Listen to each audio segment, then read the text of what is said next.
נפלאות, ירושה מדורות, עד דוד מלכנו, מורנו חיים ויטל, צדיק ומקופל, מפי ירי נתגדל, מראשי משפחתנו, מאור עיניים כי טוב ישוע.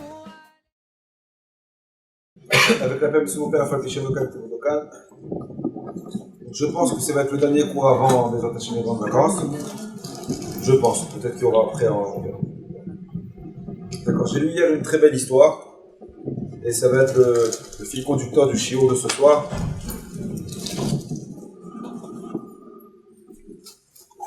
Alors, on raconte qu'il y avait une fois un jeune, un paysan, qui habitait dans un petit village.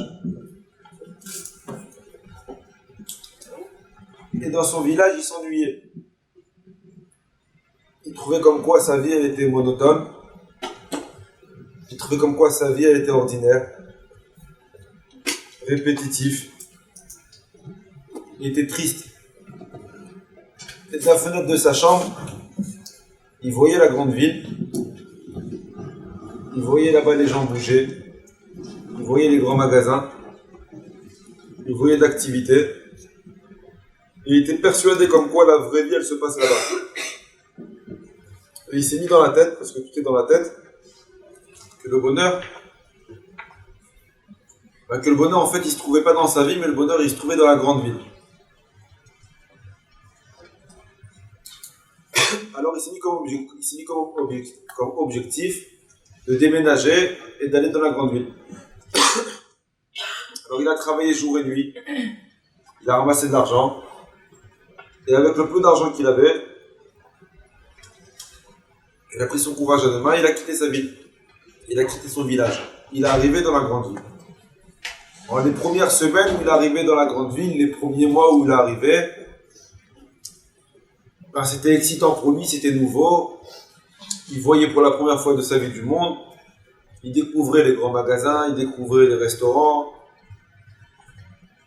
Il était heureux, il était bien dans sa peau, il était bien dans sa tête. Il était persuadé, ou il pensait, avoir atteint le sommet du bonheur. Et il s'est dit, voilà, ici je vais être bien, et à partir de maintenant jusqu'à demain à Bessim, jusqu'à 120 ans, je serai bien. Il a commencé à sortir à droite et à gauche, il a commencé à se faire des amis, des restaurants, il a travaillé, il s'est acheté un petit appartement, puis il est monté. Au fil des années, il a trouvé comme quoi la grande ville, elle n'était pas assez grande pour lui. Qu'il n'y avait pas assez d'activité.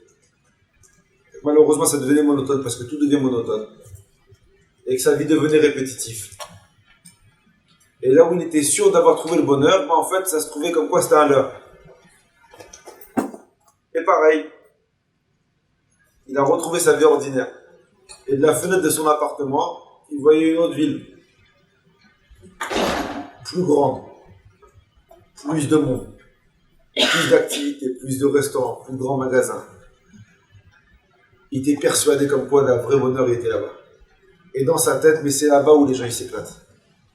Ici on s'ennuie. Il n'y a rien à faire ici.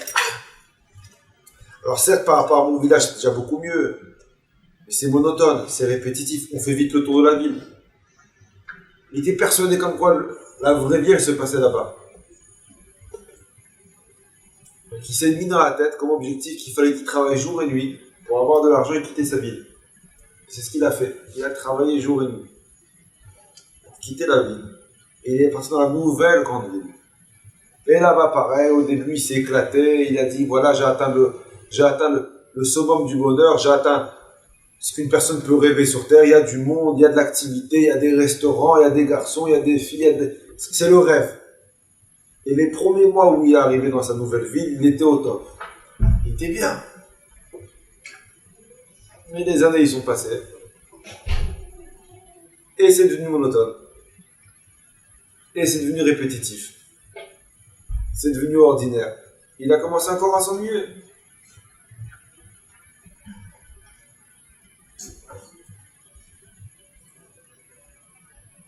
Je sais que de la fenêtre de sa chambre, il a vu encore une autre vie. Moi, je ne sais pas, vous la faire pendant 3 ans. L'Admé avait essayé toute sa vie. Il était persuadé que le bonheur, il se trouvait ailleurs et il ne se trouvait pas chez lui.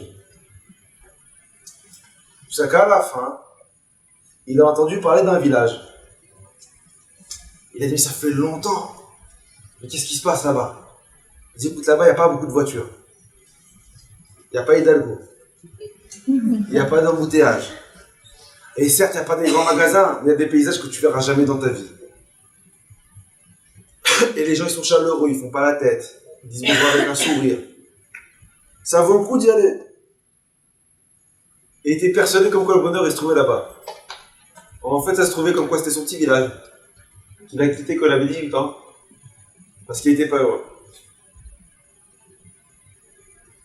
Vous savez pourquoi je vous raconte cette histoire? Parce que toute notre vie, toute la vie d'une personne, depuis qu'il est né jusqu'à qu'il décède à 120 ans, tous, sauf exception, on court après un seul objectif, on court après le bonheur. Tout ce qu'on s'achète, c'est pour être heureux. Tout ce qu'on a, c'est pour être heureux. Tout ce qu'on est, c'est pour être... On veut être bien. Et depuis qu'on est, on court après le bonheur. Voilà la question que je vous pose ce soir. Sur toutes les personnes qui ont couru. Combien de personnes ils l'ont attrapé? Et pour ceux qui ont réussi à l'attraper, combien de temps il est resté dans leurs mains? Avant qu'ils soient obligés encore de courir pour le rattraper à nouveau. C'est vaste, vouloir être heureux. Alors pour être bien, on fait tout. On court à droite et à gauche, on court après le bonheur. Mais à force de courir, on oublie même où il est. Vous savez, il y a une théorie que j'ai lue une fois. Je ne me rappelle plus où je l'ai lue. Elle s'appelle la théorie du bonheur raté. La théorie du bonheur perdu. La théorie du bonheur perdu. Alors pour comprendre comment ça marche ma théorie, il faut comprendre comment un âne il avance. Vous avez déjà vu un âne avancer? Alors une fois j'ai fait ce cours et une vieille madame qui m'a dit il faut voir mon mari. Bon, en général, comment on fait avancer un âne? Ben, c'est facile. On lui met une carotte devant lui. Et là, toute sa vie, miskin, il avance. Et il espère un jour pouvoir attraper sa carotte. C'est le but. On prend une carotte, on la met devant l'âne. Et là, toute sa vie, il avance pour essayer d'attraper. Ce qui motive en fait notre âne, c'est pas ce qu'il a, mais ce qu'il voudrait avoir. Et comme il n'a pas sa carotte, alors il va courir toute sa vie après quelque chose qu'il n'attrapera jamais. Allez-y au cimetière des ânes, chopez-moi un âne, demandez-lui est-ce qu'il a un jour attrapé sa carotte. Ils vont tous vous répondre on a couru après on l'a pas attrapé. Parce que c'est le but. Le but c'est de faire avancer une personne. Malheureusement, depuis qu'on est petit, on nous a fait grandir comme cet âne. Et malheureusement, on éduque nos enfants comme cet âne. En pensant comme quoi, on met une carotte devant le petit, on met une carotte devant nous, et on doit avancer pour l'attraper. Et on se dit, le jour où tu attraperas cette carotte, tu seras heureux. Et ça fait des années qu'on court après notre carotte, et qu'on ne l'a jamais attrapée. Quand on était petit, on se dit comme quoi la carotte, c'était les études. Et depuis qu'on est petit, dans toutes les maisons de bonne famille, on est en train de dire à nos enfants, mais tu rigoles, c'est les études, c'est les études. Il faut être le premier de la classe, il faut répondre. Ce matin, mon fils, il a fait son...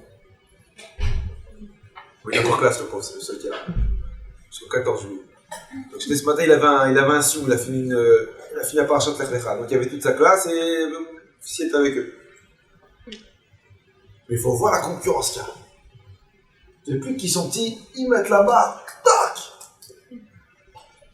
Faut que tu réussisses l'école. Faut que tu sois premier en roumage. Faut que tu sois répondre en roumage, gmara, maths, ce que tu veux.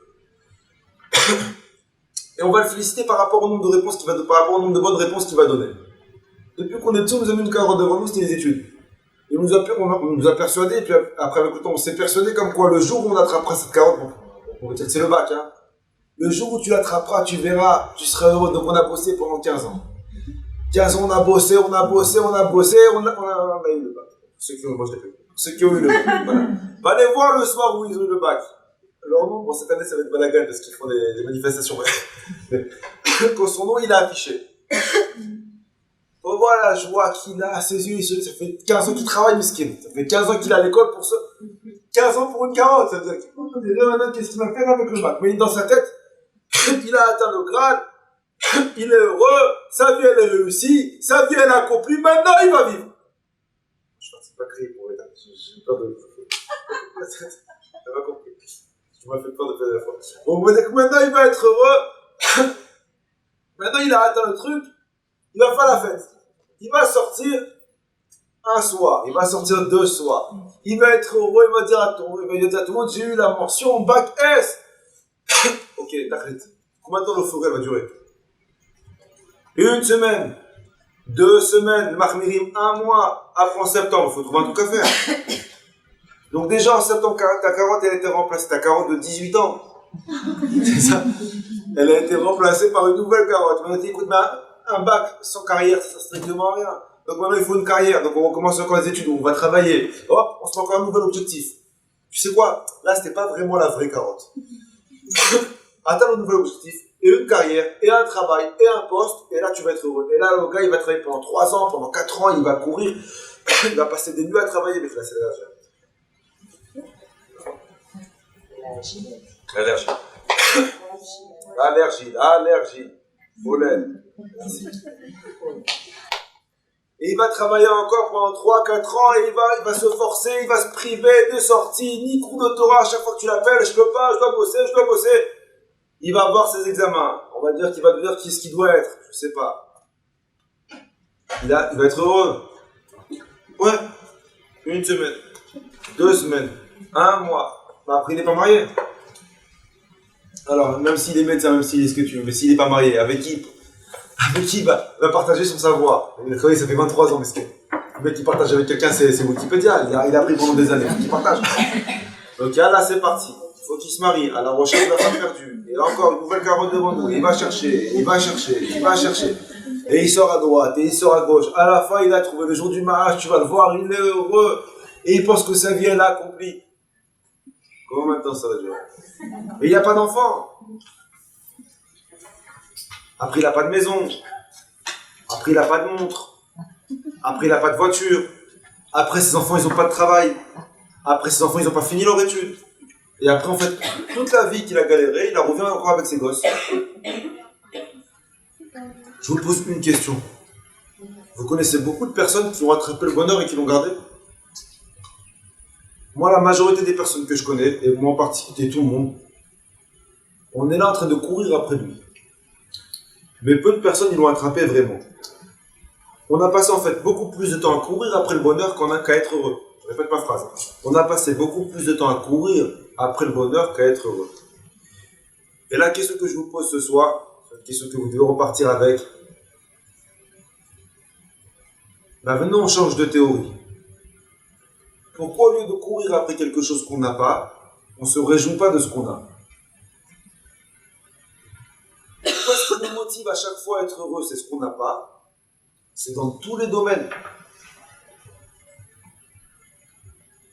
que ce qu'on a. Au lieu de te motiver à être heureux parce que tu n'as pas, motive-toi à être heureux parce que tu as. Malheureusement, on est tellement préoccupé à courir après lui qu'on en oublie complètement. Vous êtes déjà parti à Disneyland? Pour ceux qui sont déjà allés à Disneyland, voilà, moi j'ai parti. T'as 3 heures de queue pour 2 minutes de jeu. C'est ça le bonheur. C'est toute une vie de travail pour 2 minutes de plaisir. Parce que celui qui pense que le bonheur il se trouve dans ce qu'il n'a pas, il va courir toute sa vie. Il pourra aller au cimetière de Pantin. Il y a plein de personnes qui ont couru toute leur vie après quelque chose qu'ils n'ont jamais réussi à attraper. Parce que le bonheur, c'est pas dans ce que tu as pas. Le bonheur, c'est pas dans ce que tu veux. Le bonheur, c'est dans ce que tu as. On fait une bracha tous les matins. Tous les matins, on dit à Kadosh Baruch Hu, Baruch Ata Hashem. Elokeinu melech haolam, sha'asali kol tzorki. C'est quoi la bracha? Merci mon Créateur de m'avoir donné tout ce que j'ai besoin pour être heureux. De m'avoir donné tous mes besoins. Il y a une règle avec Hashem. Si Hashem y pense, ne serait-ce qu'une seconde, qu'il te faudrait autre chose de ce que tu as déjà pour être bien, il te l'aurait donné.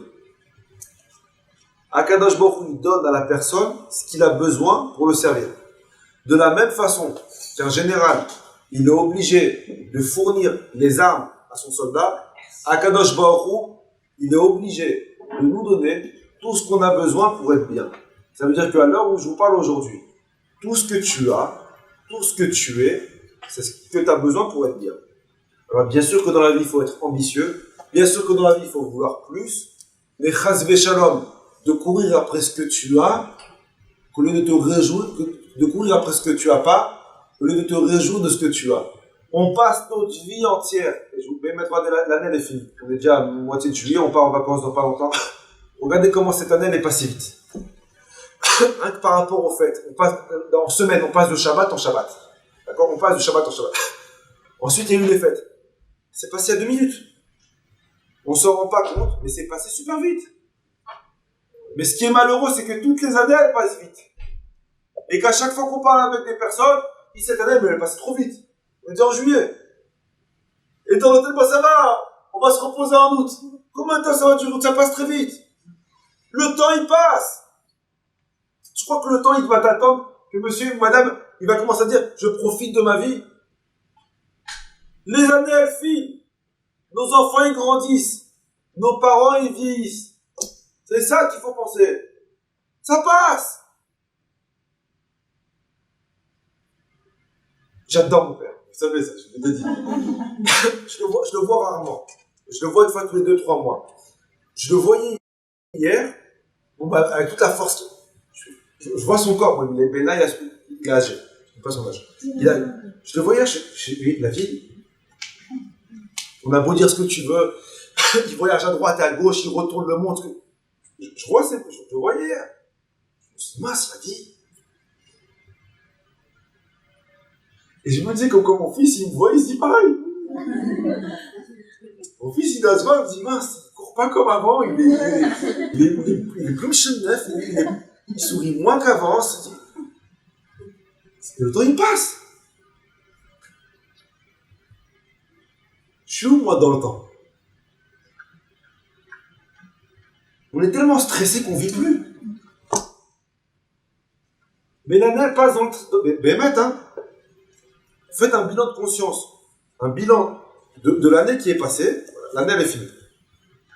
Faites un bilan des 10 mois qu'on a passés. Combien de temps on a profité? Combien de temps on a été heureux?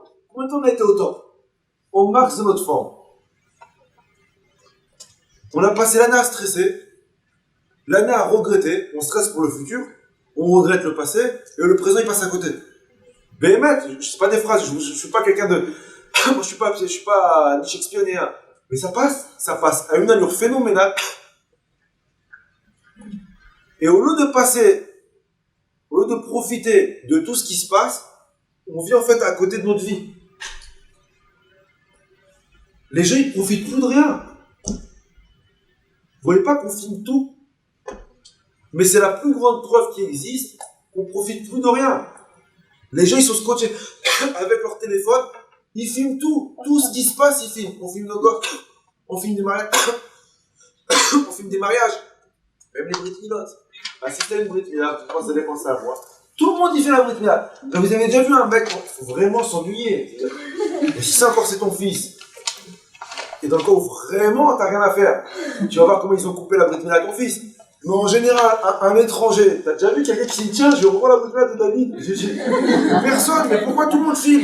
Pourquoi tout le monde filme? Pourquoi tout ce qui se passe, tout le monde filme? On va à un concert, on filme, on va à un mariage, on filme.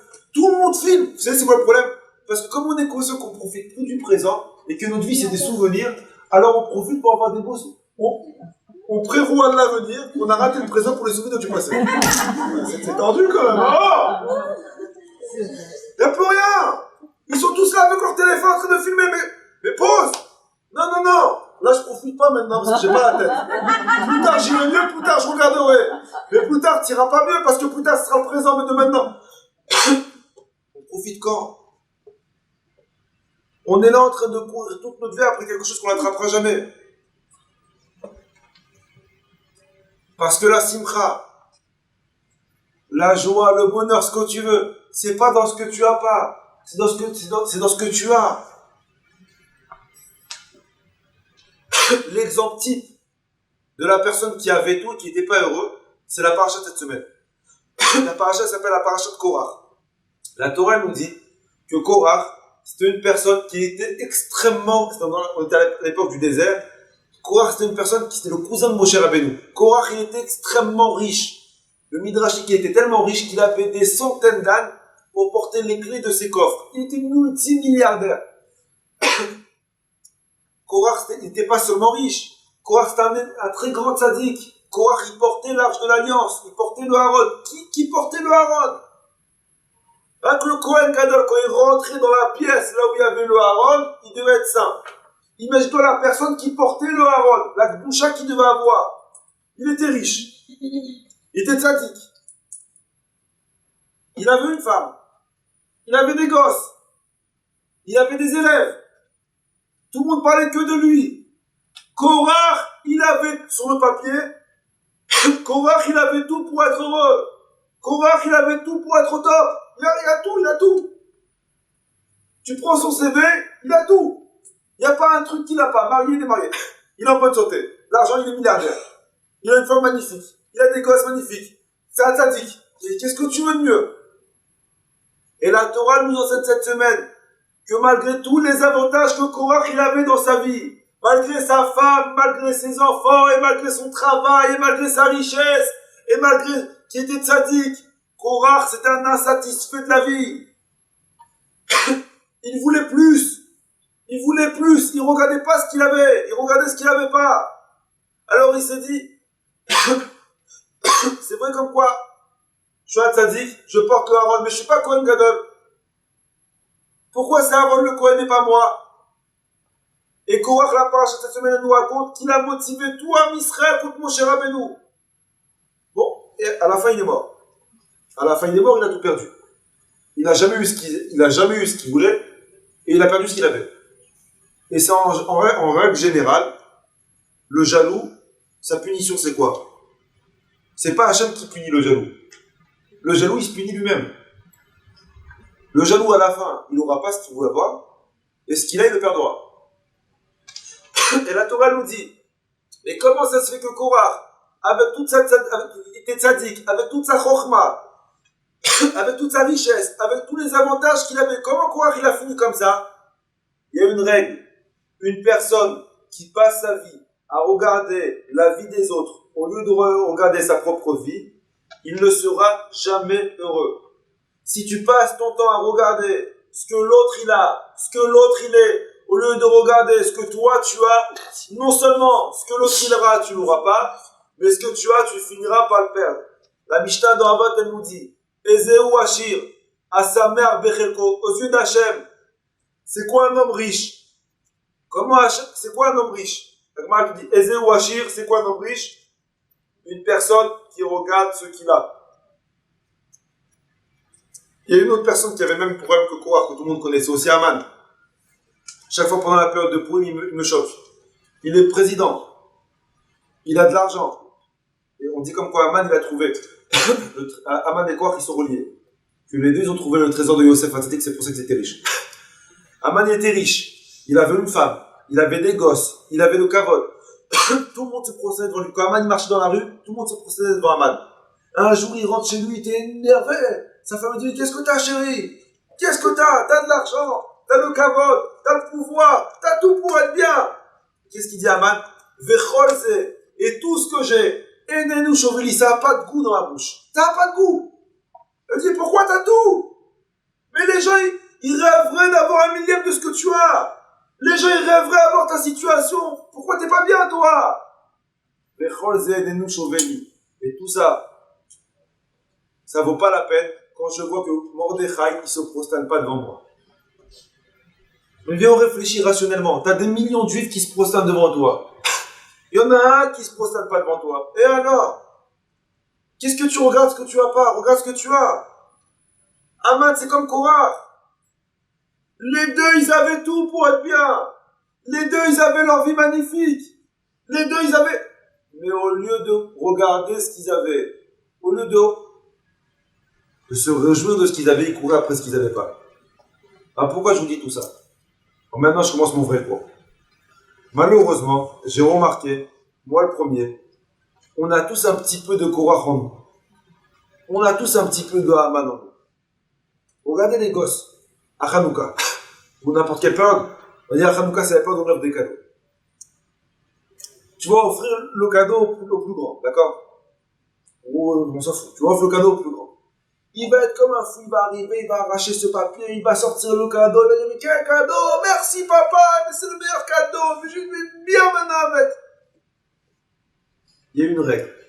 Dès que tu vas offrir le deuxième cadeau à l'autre, tu as 2 minutes. Il va poser son cadeau, il va voir le cadeau de l'autre. Il va dire, oh ton cadeau. Non mais pourquoi lui il a des pieds et pas moi? Ça c'est des pieds. Et pourquoi lui il bouge et pas moi? Et pourquoi lui Un enfant n'est jamais satisfait de ce qu'il a. Il va toujours trouver ce qui va pas. Combien de fois j'ai amené mes gosses à Euro Disney? Je les amène plusieurs fois parce que c'est normal. On habite à Paris, on profite de Mickey. Comme ça coûte. C'est des fans. Depuis qu'ils étaient petits, c'est des fans. Je leur ai fait avec eux tous les jeux de Disneyland. Quand je vais là-bas, je les déguise en. Faut voir ce que je leur fais. Ah, en princesse, non, je rigole. Ils vont là-bas, ils se déguisent en chevalier, ils sont excités, ils passent la journée.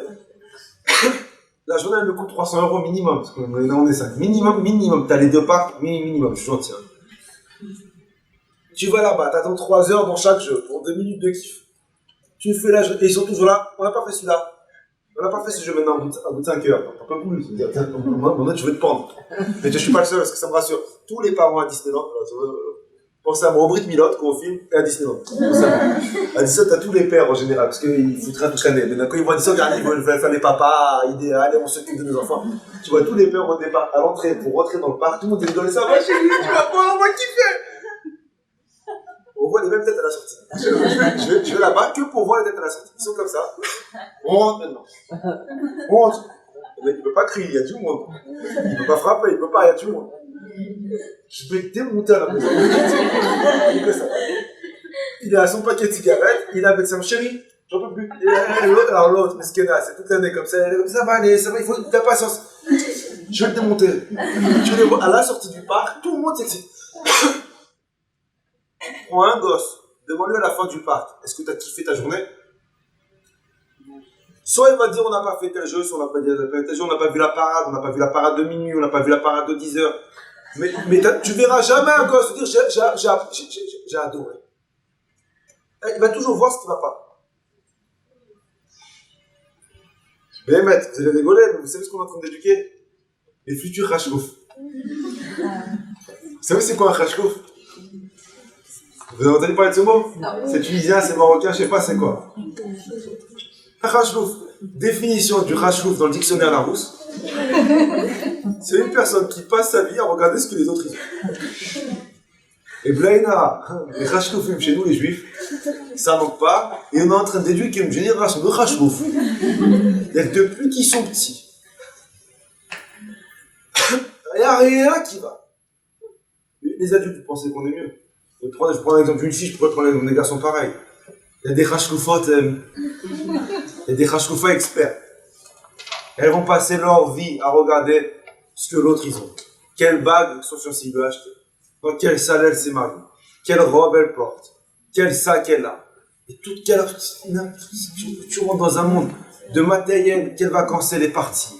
Et où elle va. Mais le problème, vous savez c'est quoi le problème?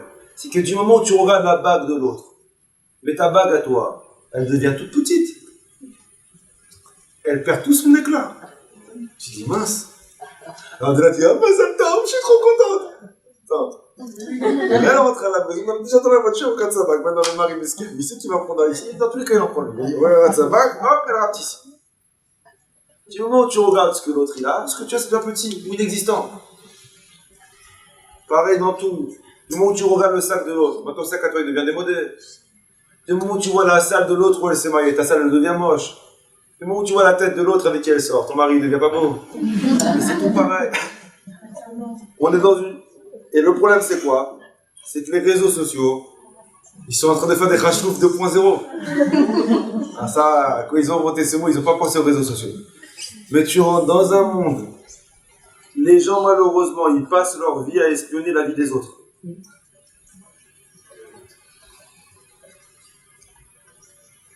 On passe notre vie à espionner la vie des autres. Et où elle est partie en vacances? Et comment elle est avec son mari? Et on essaie de voir quel sac elle a, quelle robe elle a. Maintenant on est rachouf, 2.0. On est en train de voir directement Toute la vie des gens sans qu'on la connaît maintenant. Comment tu la vois dans la rue, tu dis, ah, je te connais. Elle ne sait pas, elle a le bouchon, elle te serre la main dans ta tête. Tu peux rien me cacher. Je connais tous tes secrets. Mais on en rigole. Je la fais en rigolant, mais les dégâts que ça crée. Parce que vous savez, c'est quoi la règle? Je vous apprends une règle ce soir. C'est pas parce que tu vois une personne sourire dans une photo qu'il est forcément heureux. C'est des photos. Mais regardez dans un mariage. Tout le monde y mange. Dès que la caméra elle passe, tout le monde s'arrête et il sourit. Mais il veut pas sourire. C'est la caméra fait, la caméra elle attire le sourire. Mais dans n'importe quoi. Voilà. Ce matin il y avait une bar mitzvah à la yeshiva. D'accord, il y avait une bar mitzvah. Le matin je suis nerveux moi. C'est comme ça. Ils ont amené une caméra. Et le photographe, c'est pas, il se met de loin comme un paparazzi, il se met devant toi. Toi, t'as pas envie de faire des... Il se met devant toi, il sourit. Il te dit pas, mais il attend toi. Tu vas faire quoi? Dès que la caméra elle passe, dès qu'il y a une photo qui passe, je souris. Est-ce que ça veut dire que je suis heureux? Non, c'est la photo. On est en train d'espionner. Bon, franchement, moi je le fais pas, je déteste ça. Mais les gens, malheureusement, ils sont en train d'espionner la vie des autres. Mais c'est quoi? Alors que t'espionnes, je m'en fous. T'as qu'à travailler dans le Mossad, tu peux travailler là où tu veux. Mais c'est quoi les dégâts? C'est qu'à force de voir l'autre qui sourit, à force de voir l'autre partir en vacances, à force de voir l'autre heureux avec sa femme, heureux avec son mari, heureux avec ses gosses, alors que c'est possible que c'est complètement faux parce que c'est qu'une seule photo. Tu t'aperçois que ta vie c'est un échec. Et t'es là en train de te dire, mince, je passe à côté. Regarde comment elle est heureuse. Regarde comment l'autre elle est bien. Regarde, elle a tout pour elle. Il y a une règle. Si vous êtes venu que pour ça, ça vaut le coup. Un gros tonneau, un petit chouïa. Ezeu Ashir Asamar Bechelko. C'est quoi un homme riche? Riche, c'est pas seulement dans la richesse, dans la poche ou dans le compte en banque, c'est dans la tête. Asamar Bechelko. Une personne qui se contente de ce qu'il a. C'est pas se contenter, une personne qui regarde ce qu'il a. Ne regarde pas ce que l'autre il a. Si tu passes ta vie ou ton temps, il y en a qui vont dire non, il ne parle pas, pour le coup il ne parle pas, je passe pas ma vie. Même le fait de passer même 10 minutes, un quart d'heure à regarder la vie des autres, automatiquement tu vas trouver ta vie fade. Ta vie après elle va devenir ordinaire, ta vie après elle va devenir banale. Et c'est là où vous ne pouvez pas vous imaginer le nombre de problèmes de shalom bayit, le nombre de problèmes de divorce qu'il y a eu, le nombre de problèmes, parce que les gens ils pensent comme quoi, ah, bah, je suis triste avec mon mari, je suis triste avec le truc, regarde l'autre, ils sont heureux, l'autre ils sont heureux, l'autre ils sont heureux. Alors ils vont essayer de les ressembler, et qu'à la fin ils vont les ressembler, ils vont se retrouver dans la vraie vie, qu'eux aussi c'était triste, puisque c'était des photos, mais que c'est... Regardez ce que vous avez. Baruch Hashem. Hashem il nous compte de brachot. On a des parents en bonne santé. Oh, tout la chaîne qui t'offre, c'est le plus beau cadeau qu'Hachem puisse te faire. C'est combien de personnes ils voudraient avoir des parents vivants? On a des enfants, Baruch Hashem, il y a du bruit, ça crie, ils écoutent pas. T'en as, ferme ta bouche et avance. Ne regarde pas ce qui va pas, regarde ce qui va. T'as une femme, t'as un mari. Alors oui, il pourrait être plus romantique, il pourrait envoyer des textos dans la journée, il pourrait être plus attentionné. Et pourquoi il m'appelle pas? Et surtout, l'autre, combien de fois, tu vois, quand t'es, bah oui, c'est mon mari qui se raconte ta vie, toi aussi. C'est-à-dire que les gens, maintenant, vous savez combien de personnes qui sont en problème avec leur mari, comme ils sont en train de dire, oui, ça va, il m'amène à Las Vegas, il m'amène là, oui, quand même. Regarde ce qu'il t'a fait toute l'année. Raconte tout. Les gens, malheureusement, mais c'est comme ça, ils prennent leur vie comme des photos de Facebook. Ils vont te faire des captures d'écran sur des moments où ils sont heureux, alors que c'est strictement faux, et ils vont te les balancer. Je vais à Las Vegas, je vais à Elat. Maintenant, raconte-moi tout ce qu'il a fait. Combien de fois il est parti seul à Las Vegas? Moi, je sais pas, ça. Mais malheureusement, au lieu de focaliser, au lieu de passer notre vie de courir après des ch'touilles, regarde ce que t'as. T'as des frères en bonne santé, t'as des sœurs en bonne santé, t'as un travail, t'as une maison, t'as une voiture. Mais c'est magnifique. Alors après, si en plus tu seras encore plus heureux. Mais de courir, d'attendre quelque chose pour être bien, tu attendras toute ta vie. Tu seras jamais bien, parce que même dans le cas où tu l'auras, bah ça ne satisfera pas parce que tu veux encore plus. Korach, il avait tout pour être bien. Korach, Korach, sur le papier, ça aurait pu être le roi du monde. Dans le Guinness du record du sourire. Dans le Guinness du record du bonheur. Et si on cherche la définition du mot bonheur dans la Torah, Korach ou Haman, il avait des gosses, il avait une femme, il avait de l'argent, il était tzaddik, il avait tout. Pourquoi Korach était un merde dans sa vie, il était pas bien? Parce que toute la vie de Korach, il passait à une seule chose, à courir après ce qu'il n'a pas. La Torah, elle vient nous apprendre dans la paracha de cette semaine. Arrête de regarder ce que t'as pas. Alors oui, tu pourras avoir un mari qui est plus attentionné, un mari C'est pour ça que je vous déconseille. Les vacances en couple, il faut déconseiller. C'est la plus grande erreur que vous pouvez faire. Les gens, ils savent pas ça encore. Mais les vacances entre amis, c'est n'importe quoi. Les restaurants, très bien, on peut faire de temps en temps. Mais toutes les semaines, tous les Shabbats, c'est n'importe quoi. Mon père, il m'a toujours dit, quand je me suis marié, mon père m'a dit, un conseil, mon fils, n'invite personne chez toi. Je dis, mais pourquoi? Mais il n'invite pas. Je comprenais pas, mais il a raison. Il a raison à 100%. Parce que quand tu pars avec des couples en vacances, quand tu pars avec trucs, il suffit comme quoi elle cache, elle met un masque pendant un mois, elle fait croire qu'elle est heureuse. Tu sais pas après ce qui se passe dans leur chambre. Tu sais pas ce qui se passe dans leur téléphone, tu sais pas ce qui se passe dans leur tête. Alors t'es là en train de focaliser, oui c'est un couple qui vont bien. Et moi, jamais il me tire la chaise, et moi, jamais il m'achète des fleurs, et moi, jamais il me dit que je m'aime, et moi, jamais le truc, et l'autre, elle est heureuse, et l'autre. C'est des photos pour moi tout ça. Regarde ce que t'as. Regarde ce que tu as. Alors oui, bien sûr, comme quoi, on est là pour s'améliorer. Mais une personne qui passe sa vie à regarder ce que les autres ils ont, ça devient une concurrence énorme. Je vois ça, moi je suis pas quelqu'un de ma tête, je m'en fous. Je vois ça avec mes gosses. Tu vois, il commence avec les marques. Il a 7 ans. Bon, c'est normal, c'est l'âge, on va dire. Mais je veux des nouvelles chaussures parce que l'autre a des nouvelles chaussures. Non, regarde pas les chaussures, regarde tes chaussures à toi. Et pourquoi l'autre de vacances, c'est pas moi? Et pourquoi lui, là, nouveau t-shirt, c'est pas moi? C'est compliqué parce que quand t'achètes un, j'ai 3, il faut acheter 3 les mêmes. Il faut acheter, pourquoi? Parce que ça pleure. 3 chaussures les mêmes. 3 shorts, tout pareil, comme ça, il n'y a pas de dispute. C'est n'importe quoi ce qu'on fait. Je vous dis, c'est une erreur. Parce que pour pas les entendre crier, je l'habitue à qu'il n'y ait pas de différence. Mais la vie, elle est faite de différence. Le travail d'un père, quand je fais un cours, je me parle à moi-même. Ça pleure, ça pleure. Mais il faut que j'habitue maintenant qu'il y ait des différences. Parce que maintenant, si j'arrive à arranger leur dispute, à acheter 3 paires de chaussures, mais je pourrais pas acheter 3 femmes. Je pourrais pas acheter 3 maisons.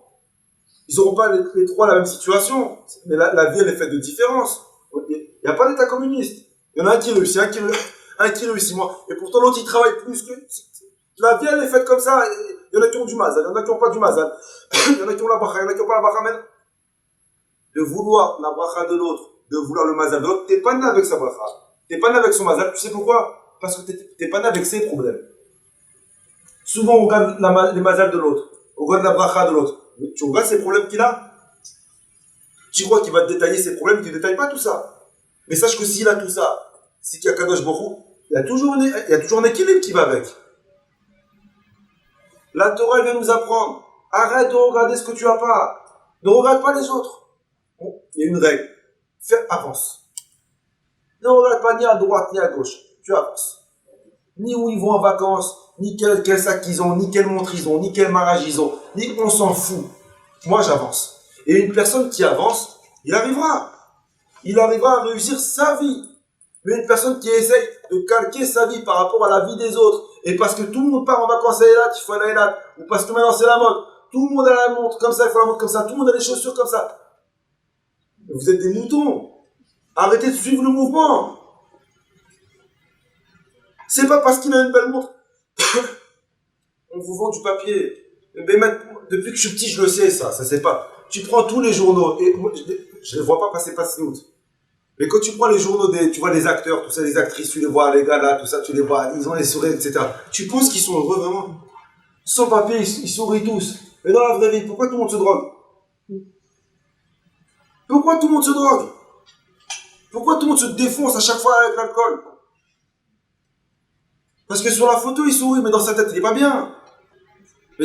Alors on le sait tout ça. Mais si on le sait, pourquoi on trace pas notre propre route? Korach, il a fait une erreur.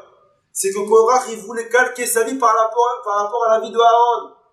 Aaron, il était pauvre. Aaron, il avait 2 enfants qui sont morts. Ça, Korach, il n'a pas été jaloux de ça. Korach, il n'a pas vu les galères que Aaron, il avait. Non, Korach, il a vu Aaron, il a les amis du Cohen. Mais alors, à côté de la vie d'Aaron, tu la veux, prends aussi ses problèmes. Tu ne peux pas prendre que les avantages de Aaron. Tu peux pas prendre que les habits de Aaron. Tu prends Aaron, tu prends aussi ses problèmes. Il a eu 2 gosses qui sont morts, il n'est pas rentré. Il n'est pas rentré en Israël, il a souffert avec l'esclavage. Ne choisis pas ce qui t'arrange dans la vie.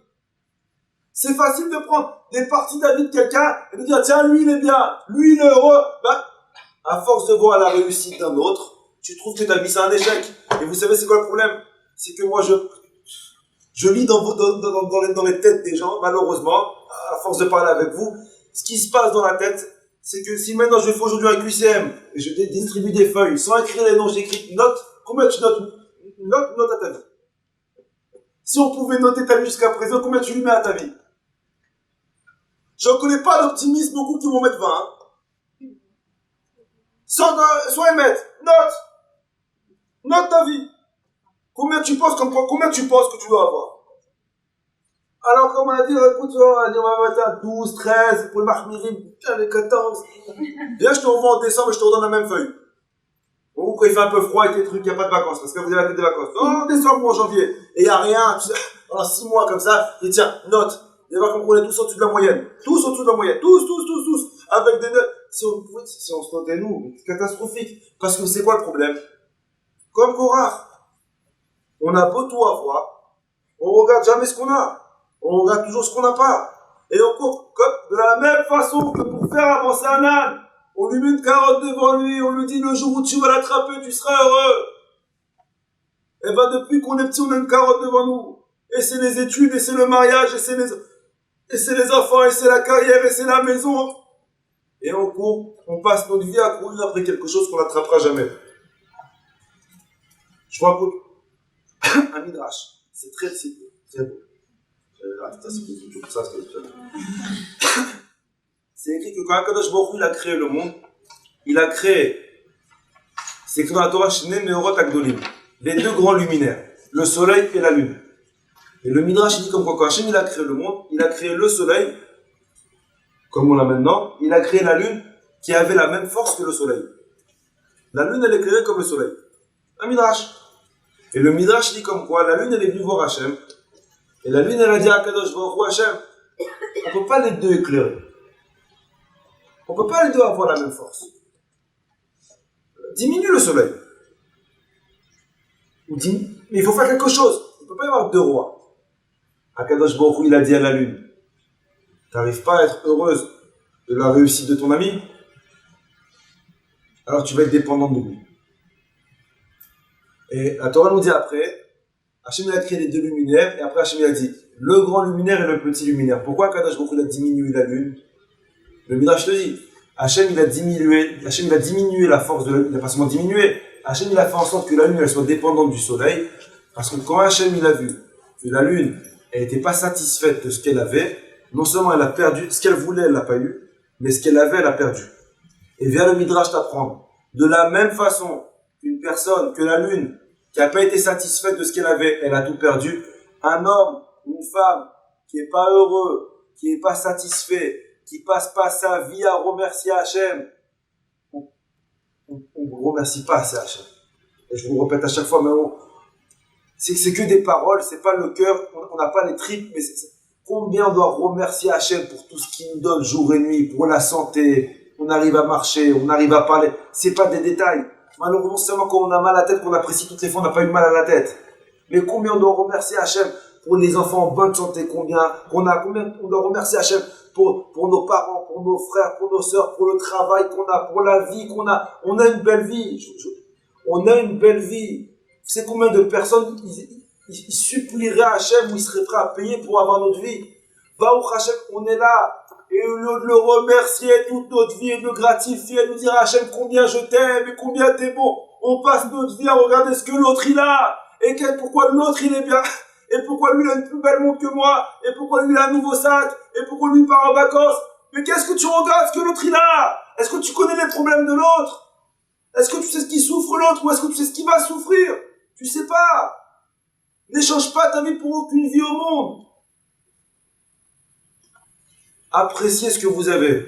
Et de la même façon que tous les matins on dit Baruch Ata Hashem Elokeinu Melech Haolam Sha'asali Kol Tzorki, merci à Kadosh Baruch Hu de m'avoir donné tout ce que j'ai besoin pour être bien. Akadosh Baruch Hu, il nous donne tout ce qu'on a besoin.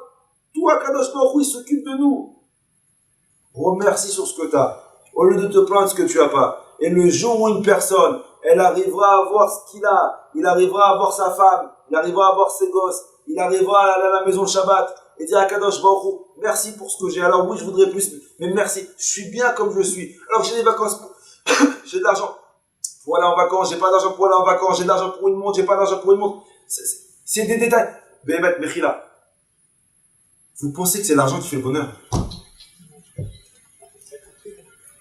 Alors ça simplifie, ça aide. Mais, tu vas acheter une belle montre. Tu vas être au top. C'est la carotte. Combien de temps? Après, au bout d'un mois, ta montre, tu fais un peu attention à ta montre. Quoi, ce qui impressionne Hachem, c'est les belles montres. Mechila, vous croyez que j'ai presque fini. Vous pensez que ce qui fait rêver... Mechila, je vais être dur. Allez-y à Pantin. Sur toutes les jolies tombes qu'il y a. Est-ce que vous pensez que sur une seule tombe, il y a écrit qu'il avait une Rolex, il avait 3 maisons, il partait en vacances tous les 2 mois, il était marié avec la plus belle des femmes, il avait des gosses magnifiques, tous des docteurs. Il n'y a rien de tout ça qui impressionne Dieu. Akadosh Baruch Hu, ce qu'il cherche, vous savez ce qu'il cherche? La simplicité. Quand Hachem il a voulu donner la Torah, il y a eu toutes les montagnes qui sont venues voir Akadosh Baruch Hu. Et chaque montagne, elle a dit à Akadosh Baruch Hu, sur moi tu donnes la Torah. La plus grande montagne, elle a dit à Akadosh Baruch Hu. Moi, je suis la plus grande. Tu vas donner la chose la plus importante. Tu la donnes sur moi. Akadosh Baruch Hu dit pas mal. L'autre montagne, tu dis à Akadosh Baruch Hu sur moi. Moi, je suis la plus forte. Je suis barak. Je fais de la muscu 10 heures sur moi. Akadosh Baruch Hu dit écoute. Le qui vient Akadosh Baruch Hu, moi, je suis la plus belle. Je suis la plus fleurie sur moi. Et chaque montagne, elle venait voir Akadosh Baruch Hu. Et elle lui chantait ses louanges. Il y a eu une montagne qui n'est pas venue. Arsinaï. C'est pas la plus petite, hein. Il faisait 3000 mètres. Arsinaï, elle s'est dit dans son coin. Mais qui je suis, moi, pour cacher de la Torah sur moi? Moi, je suis de côté, moi.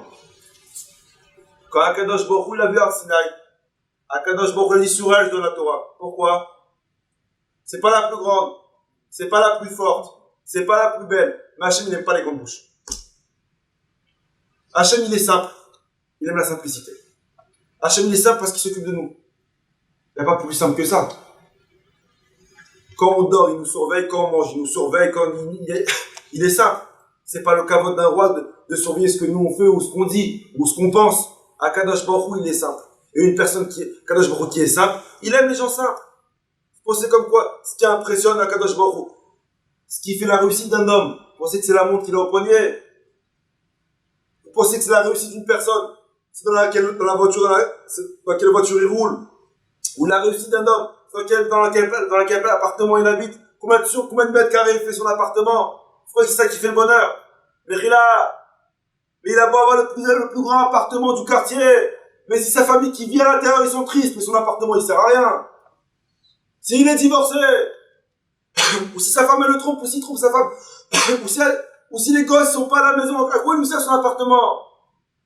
T'as beau avoir un compte plein, mais si tes gosses ils te respectent pas, tu vas laisser l'argent à qui? Alors, elle est où la vraie réussite d'une personne? C'est dans le sac? On va passer 3000 on va acheter des chaussures à 3000 euros, on va acheter un sac à 2000 euros. Alors, faites-vous plaisir, moi je suis pas contre. Faites-vous plaisir, kiffez, achetez des sacs, achetez des trucs. Mais seulement, ne pensez surtout pas comme quoi le bonheur il va venir d'un sac. C'est des ch'touillottes, ça passe.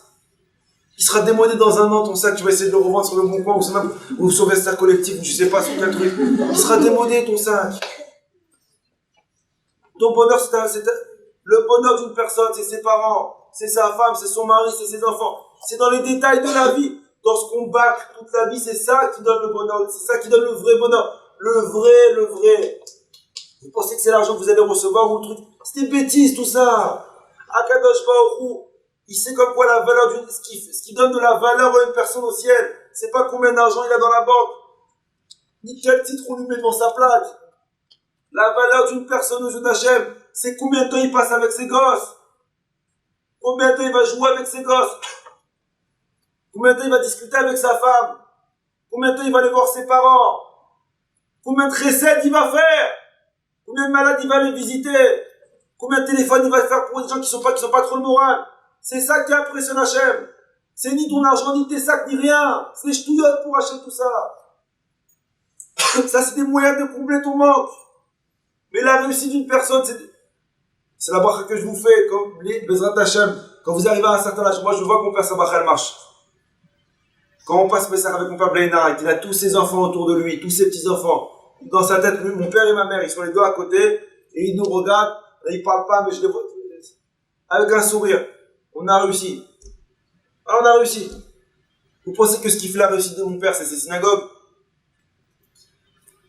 C'est une synagogue. Vous pensez que ce qui fait la réussite de mon père, c'est le nombre d'élèves qu'il a? C'est ses enfants. Quand il voit que ses enfants ils sont dans le chemin de la Torah, quand il voit que ses enfants il les a éduqués, ils suivent son chemin, c'est ses enfants. Et vous savez combien de temps il a passé avec nous? Je vous souhaite d'avoir un mari. Répondez amen. Hein. Il s'occupe de vos enfants comme mon père il s'occupait de nous. Combien d'heures il passe avec nous? Combien d'attention nous donne? Que ce loue ma mère, hein. C'est inimaginable. Ce qui nous donne, c'est inimaginable. Pourtant, on est 7 enfants. Et chaque enfant, il sent comme quoi c'est le spécial. On fait un jeu avec nos frères, c'est qui papa il préfère? Chacun, alors, c'est moi. Non, chacun il met des coups de l'autre sur la table. Ils arrivent à... Mais combien de temps il a passé avec nous? Pourtant, mon père, je l'ai jamais... Quand j'étais petit, il voyageait des mois entiers. J'ai jamais vu mon père à la maison. Mon père était toujours en voyage. Il a sillonné le monde jusqu'à maintenant. Alors, cette semaine, il était 4 jours à Paris. Si je l'ai passé avec lui 2 heures, je parle bon, c'est pas Torah. C'est énorme. Il reçoit du matin, de 8h du matin jusqu'à 9h le soir. Et après, il a des cours. Je vais avec lui quand il mange. Je mange pas, je le vois manger. Et le soir, parce qu'il dort chez moi. Une demi-heure, 3 quarts d'heure, je reste avec lui. Je passe pas beaucoup de temps avec lui. Mais c'est pas le temps qui compte. Mais c'est l'attention qu'il a pour nous.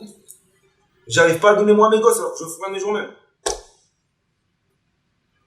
Mais il a bâti un empire. Pas ses synagogues. C'est 7 enfants. Et les 7, on saute dans le feu pour lui. Pourquoi? Parce qu'il a accordé du temps à ses gosses. Mais là, je prends d'autres abanim qui n'ont pas fait 1/1000 de ce qu'il a fait.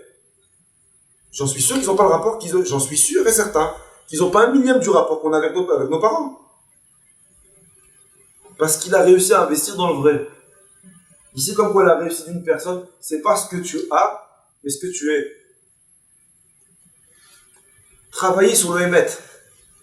Cherchez le Hémet dans votre vie. Il est où le Hémet? Il est où le Hémet? Tout le matériel, alors ça aide un petit peu, mais ça comble les manques que le Hémet, il n'arrive pas à te mettre dans la tête. Mais pour être heureux, il faut commencer à regarder ce que tu as. Ne regarde pas ce que les autres ont. C'est un délit de regarder ce que les autres ils ont. Ne regarde pas. Elle se marie, tfaddal, mazal tov, elle a une belle montre, tfaddal, elle a eu un beau mariage, elle a eu une belle demande en mariage, elle a eu un beau truc. Kachem il aide, yallah, moi j'avance. Moi c'est pas mon problème tout ça. Moi j'avance.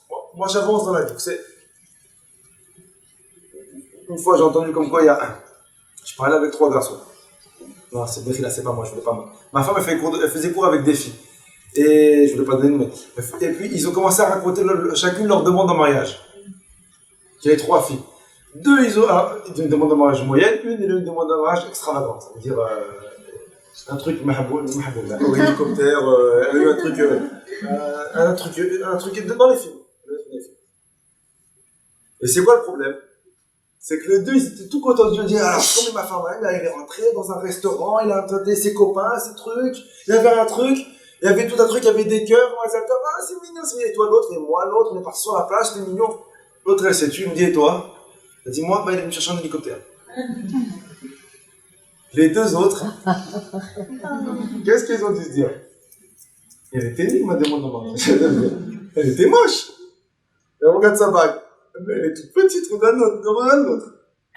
Mais quand tu regardes ce que l'autre il a, est-ce que tu sais les problèmes qu'a pris? On ne sait pas. Avance dans ta vie. Pas ni à droite ni à gauche. On doit avancer. Une personne qui regarde ce qu'il a, qui est heureux de ce qu'il a, qui se satisfait de ce qu'il a, qui remercie Akadosh Baruch Hu chaque jour pour ce qu'il a, il finira à apprécier ce qu'il a. Il finira à donner de la valeur à ce qu'il a. Parce que sur le papier, mais là j'ai fini. Comme Korah, si on note, on sait tout ce qu'on a. Alors si je note tout ce que tu as, et qu'à la fin je dis écoute, si maintenant moi je dois te noter, je te mets un 18. Si maintenant moi je dois te noter, je te mets un 17. Je te mets un 20. Pourquoi toi tu notes que à 12? Parce que tu sous-estimes ta note. Parce que tu n'apprécies pas ce que tu as. Tu valorises pas ce que tu as parce que tu prends pas quelques minutes de ton temps dans la journée pour dire écoute, mais je suis bien. J'ai tout pour être. Ma vie elle est complète. Une personne qui voit sa vie complète, alors sa vie elle sera encore plus que complète. Une personne qui apprécie sa vie ordinaire, alors sa vie elle deviendra extraordinaire. Mais tant que ta vie ordinaire tu la trouves banale, alors t'as beau avoir tout ce que tu veux, elle sera toujours monotone. La Torah elle te dit, ne sois pas comme Korach, ne regarde pas ce que tu as, regarde ce que tu as, apprécie ce que tu as. Et Akadosh Baruch Hu, s'il voit comme quoi tu es heureux avec ce que tu as, Akadosh Baruch Hu te donnera ce que tu veux avoir. Avec Hachem vous aime. Amen.